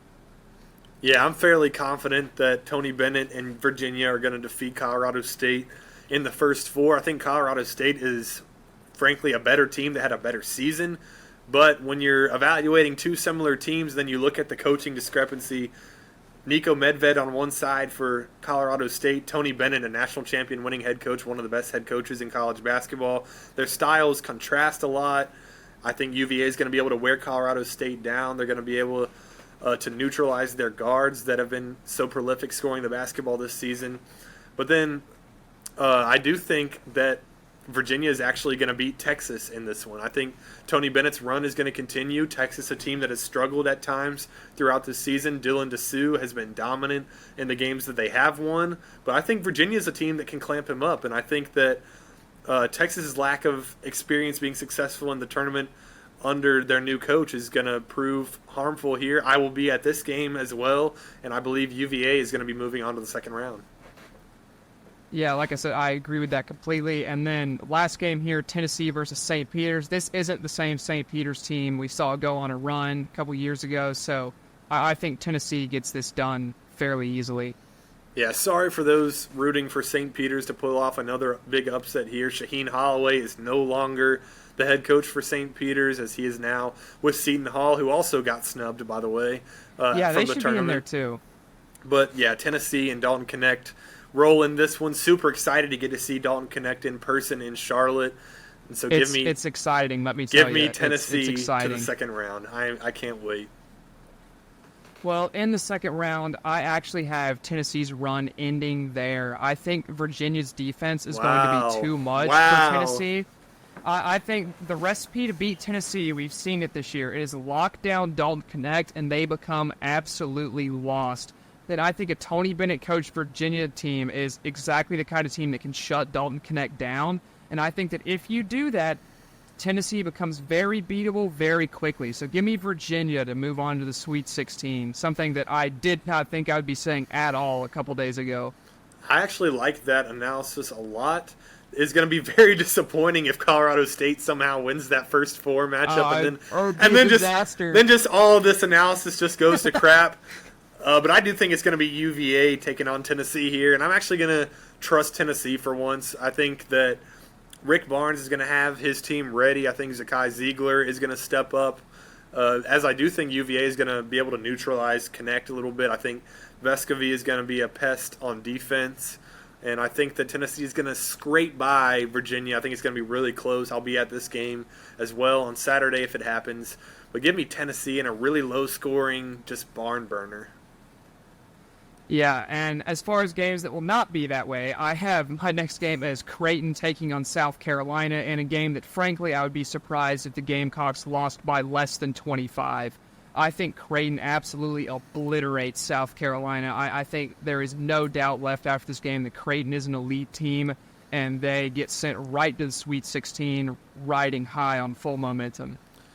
Yeah, Creighton has a really easy path to the Sweet 16, in my opinion, in Akron and either Oregon or South Carolina. I do obviously have Oregon in that first game, so I have Oregon taking on Creighton here. I think Creighton is going to be far too much, like you said, for an Oregon Ducks team. I have respect for Dana Altman, but I have more respect for McDermott over there in Omaha at Creighton, and I think this is just the beginning for a Creighton team that I'm super high on, so give me Creighton.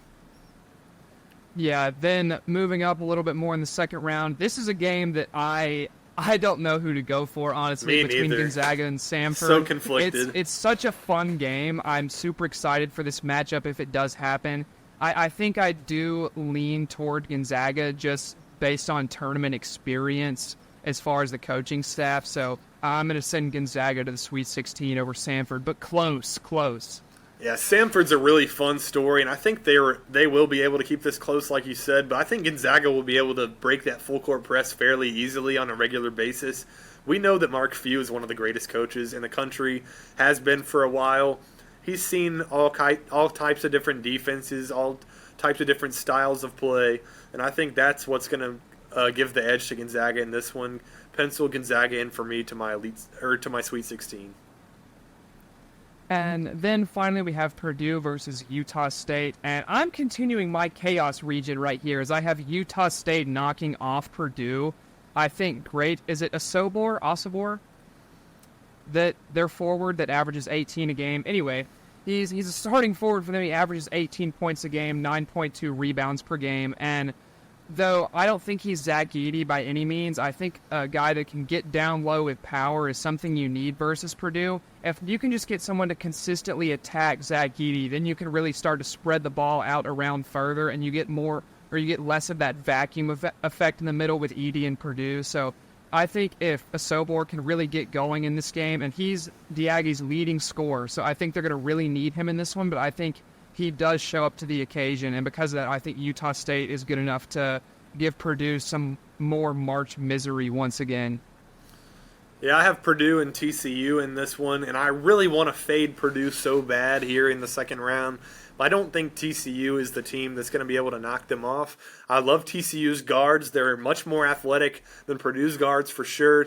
Purdue does shoot the basketball better than TCU does, though. And I don't think TCU has any answer for Zach Edey. So I'm going to pencil in Purdue to my Sweet 16 because of that. Yeah, if it was TCU, I would definitely go Purdue as well. Then on to the Sweet 16. The first matchup for me is Utah State versus Gonzaga. And I think Gonzaga wins once again and goes to the Elite Eight on a year that they might be riding there completely under the radar. And I think that's how Mark Few and his Gonzaga team likes it. I think they liked being under the radar a little bit and just surprising people, and I think they're going to keep doing it throughout this tournament, so I'm sending Gonzaga to the Elite Eight. I have Purdue and Gonzaga in this one, and while I'm very high on this Gonzaga team, I think this Purdue team is the team that is going to get as close as they've been in a long, long time to the Final Four. I think Purdue gets to the Elite Eight behind great play by Player of the Year in Zach Edey. But I'm sorry, Purdue fans, you're not getting back to that Final Four in my bracket. Yeah, I think it has something to do with this Sweet 16 winner of both mine and yours here, as I have Creighton knocking off UVA. It's simply shot making for Creighton. They have way too much shot making for UVA to be able to compete with. As good as this Virginia defense is, Creighton's offense is just better, and I don't think Virginia has any answer for it. So give me Creighton to go to the Elite Eight. I obviously have Creighton versus Tennessee here. And this is just a bad matchup for Tennessee, where Tennessee only has one elite scorer. Creighton, quite frankly, has three. Trey Alexander, Baylor Shireman, and Ryan Kalkbrenner are all going to get buckets in this game. They're going to blow Tennessee out of the water by about 16 points. And you can go ahead and pencil Creighton into my Elite Eight, where they will be taking on Purdue. And give me the Creighton Blue Jays to go to the Final Four and become the third Big East team to reach the Final Four in what, in my opinion, would be an incredible Final Four. So I have UConn, North Carolina, Marquette, and Creighton. The Big East, as a result of this, if this can somehow happen, would get a lot more respect as a league in future tournaments, and teams like St. John's, Providence, Seton Hall, they would not be snubbed in future years if the Big East could indeed get three Final Four teams, which, while I don't think it is a given, obviously a lot has to go right for these things to all happen, but I love UConn's road only for the fact that they don't play a game further than a bus ride away until the Final Four. I love Marquette's road, and the only thing I can really see standing in the way of Marquette is Houston. And then Creighton's road, the only thing I believe standing in the way for them is Purdue. And I think Ryan Kalkbrenner, the 7-2 Defensive Player of the Year in the Big East, is going to neutralize Zach Edey as much as you possibly can. Edey's still going to get his at times, but Creighton is going to have enough shooting, enough defense to get back to the final, or to get to the Final Four. Excuse me. Yeah, I'm sending Creighton to my Final Four as well. I have them knocking off Gonzaga, and that makes my Final Four Auburn, North Carolina, Houston, and Creighton, and what I also think would be a very, very fun Final Four. I think this year it's going to be hard to get a boring Final Four, even if you tried, with how good a lot of these teams are. In my Final Four, we'll go ahead and start with the left side of the bracket, UConn against North Carolina. This is a really intriguing matchup to me, and I do think North Carolina could give UConn some problems, especially if they can get back to playing defensively like they did in that stretch from about December to early February. But I think UConn is ultimately going to be too much. I have them in my title game, facing Creighton, actually, who in a potential matchup with Marquette.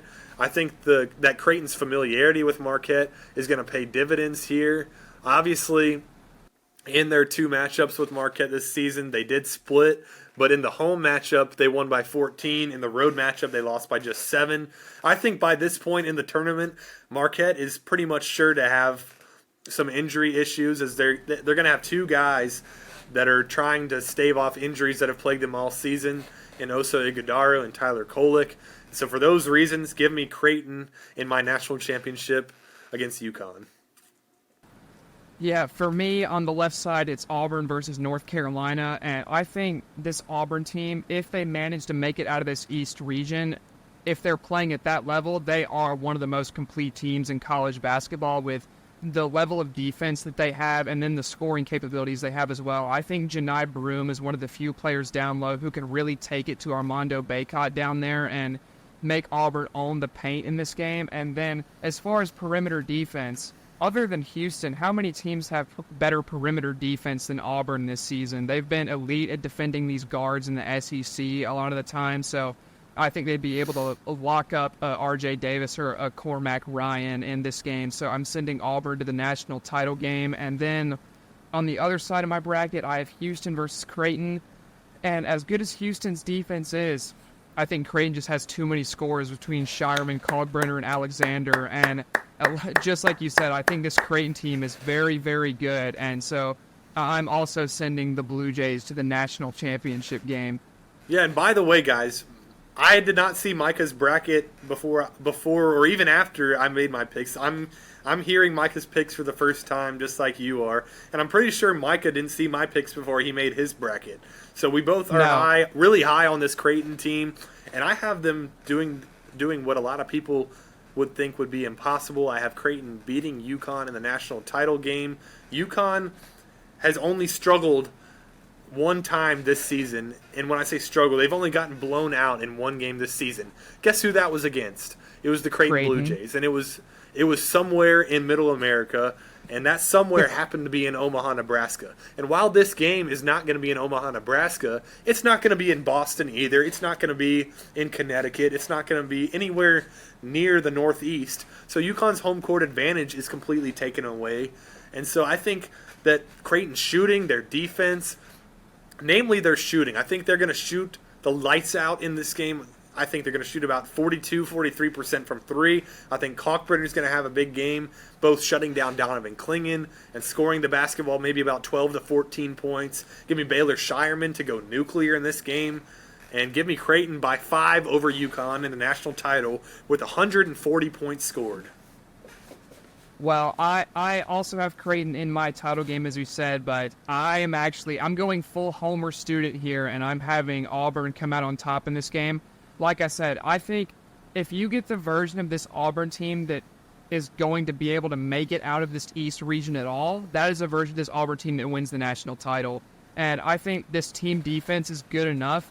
The defense down low, Janai Broome is a great defender. And then Dylan Cardwell, although he's not necessarily a scoring threat, he is a great defender down low as well. Then your perimeter defense is really good once your subs come in, those players lower down the rotation, and a Katie Johnson and then a Cheney Johnson, also good on the defensive side of the ball. I think Auburn just has so much defense. They're going to be one of those few teams that's able to really match up on Creighton's scorers. And so because of that, I think that the Tigers get it done and become national champions this season. I do think it's very close. I also have it as a 5-point game, just with Creighton on the other end of it. and I think 150 total points are scored in that game. Definitely would be an exciting matchup. Before we wrap this up, I just want to go through each of the regions again and just talk about maybe one or two teams that if our pick from that region doesn't make it that far, who would we have? So we'll start out in the East region. If UConn is not to advance to the Final Four, I'm definitely going to be thinking either Auburn or Illinois in that order. I think this Auburn team, like you said, has all the tools and all the pieces to take down UConn. The only reason I'm not taking them is that home court advantage type deal for UConn there. But who are some of your other alternate picks for the East? Yeah, if it's not Auburn, I think obviously since I have it taken UConn would be the next team up. I think the winner of that Auburn-UConn game I have is definitely the East region winner. And then BYU too. I don't think we can not talk about BYU. Yeah, great point. Great point. If BYU knocks off Illinois, we've seen that they can compete with Iowa State. So on a neutral floor, I would have faith in them to beat Iowa State. And then if you send a BYU team that's that hot to play a UConn or Auburn, who says they don't get that done as well? So I think we have to give BYU some respect here as well. Yeah, absolutely. A team that shoots the basketball from three at that high of a volume with that level of success could absolutely get hot over a 5-game stretch and maybe even get to the Final Four, win this whole thing. Who knows? But this BYU team has that type of potential. Now over to the South region. If Marquette is not going to get it done, I like Houston. And then right behind them, I actually like the Florida Gators. The Florida Gators at the 7th seed are actually my third favorite team in terms of potential in this region. And so yeah, Houston, Florida, and Marquette are my three contenders, and I'm giving the nod to Marquette obviously, but those are two other teams that I could easily see winning out. Yeah, obviously I have Marquette losing to Florida, but I think if they beat Florida, they have a great chance to go to the Final Four. Then I obviously have Houston winning the region. If they don't do so, I think if a Wisconsin team is able to knock off Houston, if they're playing at that level, it's hard for me to see how they don't make it to the Final Four. I think they would beat whoever comes out of the lower side of the bracket if they're able to knock off Houston. So I think that's a potential sleeper for me in this region as well. And then honestly, I know this is a bit wild, but if Wade Taylor catches fire for Texas A&M and they somehow, some way get past Houston, if he is that red hot, I think they can make a deep run as well, although I think that's very unlikely. Yeah, they definitely have some potential as well. We know what elite guard play can get you in March. Just ask Miami, just ask FAU what good guard play can do for you in the month of March and in this tournament specifically. Now over to the West region. If North Carolina doesn't win over there, I've got either Arizona or Alabama cutting down or winning this region. Excuse me. I keep wanting to say cut down the nets. Yeah.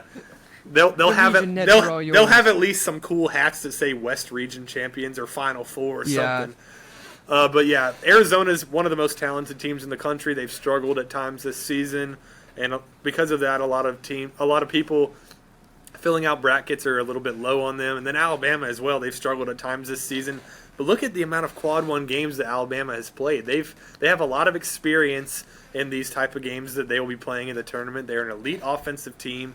If they can kind of figure it out defensively, I could very well see them shooting their way to Phoenix. So we'll see what happens in the West.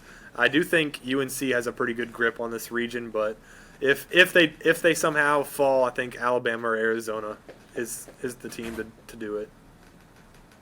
Yeah, I definitely agree with that. I mean, you look at this North Carolina team as probably your region favorite here, but if they don't, I definitely lean one of these Mountain West teams, either New Mexico or Nevada. I could see them making a run at it as well. So I definitely think it would be a team from the bottom half of the bracket if it's not this North Carolina team. Then finally over to the Midwest. Obviously, I have Purdue going out pretty early, but I think that they definitely could be a team that makes a run if they manage to stay in past the first couple rounds. I think that's really their trip-up point is these first couple rounds. If they can make it past that, I think they'll have the confidence to get pretty deep into this. And then, obviously, I have Tennessee going out round 2 as well, but that's another team I could see making a run, as well as Gonzaga. Yeah, I'm going to go Purdue and Gonzaga here. If it's not Creighton, I'm I'm pretty confident about Creighton at least winning the bottom half of that Midwest region. I think a Purdue-Creighton matchup would be really good and could go either way. So in this order, give me Creighton, Purdue, or Gonzaga in this Midwest region. But super excited for this tournament as a whole, and just super excited to spend a couple hours just breaking down the bracket and giving our picks and projections to you guys, and super excited that we have the means to do that. Yeah, definitely super excited to get into March Madness this year. I know this is your favorite time of year. It's the best playoff in all of sports, college or otherwise, and I am just so excited to finally get into the games this weekend. But we'll see what happens. Hopefully we're right. Hopefully one of us wins $1 billion and we get to invest in like high-tech equipment in a studio or something. Yes. That would be neat. But for now, we're going to just continue doing things as we have and hoping that our picks turn out right. I feel pretty good about mine, but we always know that's always blown up after the first weekend anyway. So we will see you guys next week. We'll be back down to just one episode. But for now, I guess just enjoy March Madness, and thanks for tuning in again.